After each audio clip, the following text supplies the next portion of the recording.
Hi everybody, it's Brody from Brody's Garage. It's April 23rd. This is episode 32, I think. Honestly, I'm not even sure. I am very under the weather today. I've been sick for a couple days now, and you can hear it, I'm sure, and see it in me. But I rested all day yesterday. I came out in the garage today. I got a little bit of work done. Probably not a good idea because I need to go inside now, but I will at least recap everything that I've done thus far since the last episode. Here we go. Probably the most exciting part is that we got some fenders back on the car. Al, once again, took my second set of OEM fenders that I bought secondhand. As you recall, the first set was a disaster. The passenger side was complete garbage, threw it in the dumpster. The driver's side, Al was able to fix the dent that was up here in the crest and epoxy primer it, and I actually just sold it the other day. A guy took it to California, and hopefully it finds a good home there. But this is the second set that I got from a guy in Utah, or Tennessee actually, and we had them sandblasted. I filled in the holes with weld. After getting them back from the sandblaster, there was a bit of warpage and waviness, and Al once again did his magic. He put them epoxy primer and got them back on the car, and they're actually fitting, I think, very well, with just a few minor adjustments left to go. These are going to be really nice. As you can see, the gaps here along the door are pretty good.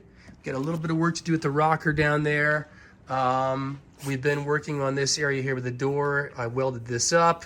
It's got some all metal fill in it right now and a little bit more to go.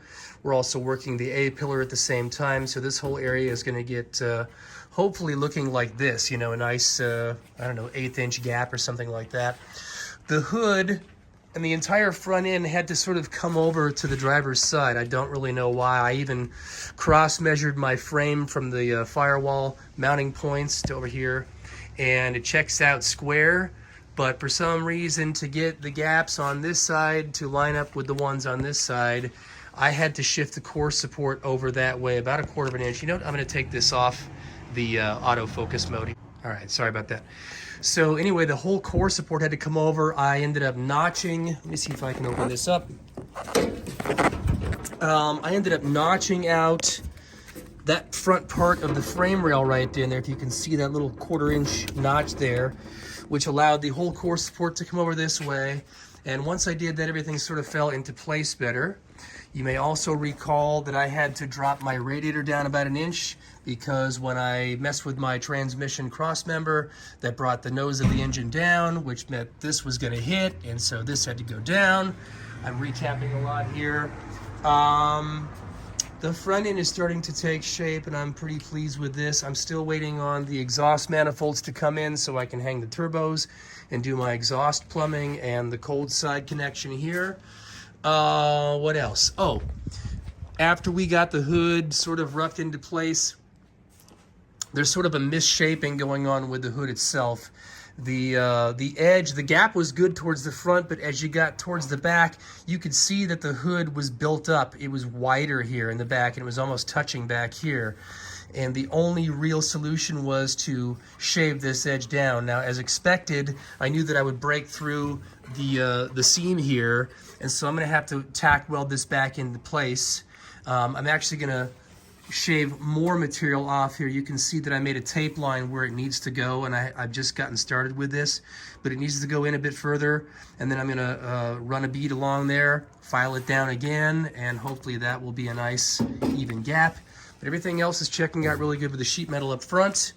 Let's see, moving inside the vehicle. Let me open this up. Just gonna do this all in one take.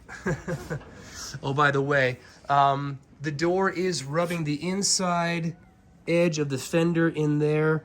A little bit of removing of material. I don't know if you can even see that, but there's a lip or a rib that goes inside the fender, and I'm going to take some material off that to get this to work. Moving inside the car, I'll turn on some light here. Okay, so I got the back seat in place.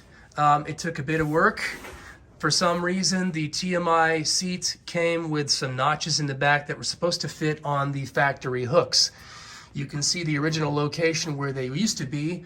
I had to move them over to line up with where the slots were in the TMI seats, and so that's where they live now. So after measuring that and re-welding those back into place, the back seat rest was able to drop in. Then on the bottom side of things, there was a bracket that was riveted onto the back of the seat rest. It was riveted on backwards. And I even sent photos to TMI and they confirmed this. So I removed those rivets, re-riveted them. I told you I was messed up. Re-riveted them back on in the proper location. And to give them a place to connect to, I had to fabricate and weld in these brackets here. Now, I don't know what the intent was, but the instructions that came with the TMI seats looked nothing like my car. So I don't know what the plan was, but this is what I came up with. I welded a nut on the back side of there on this plate, and then I welded the plate in. The other problem with this was the seatbelt anchor, this guy right here, was behind this pocket, and it was actually spot welded from underneath the car.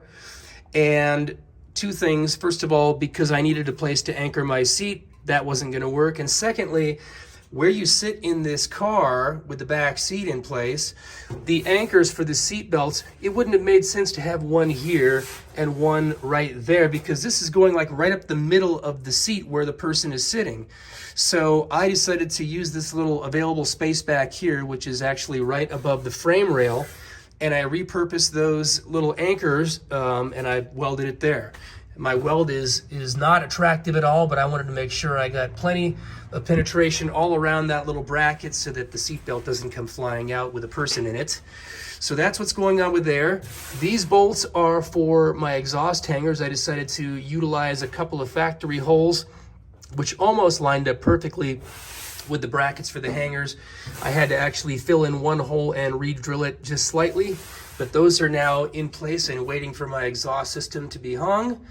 These brackets here are for the TCI suspension, and if you go back to one of my early episodes, they're just a bolt in, a nut and bolt, and the bolts were coming up with the nuts on the top, but because my TMI seats have a fiberglass bottom, those nuts were intruding into the bottom side of the seat, so I decided to flip the bolts upside down, weld the whole brace in because it's not coming back out.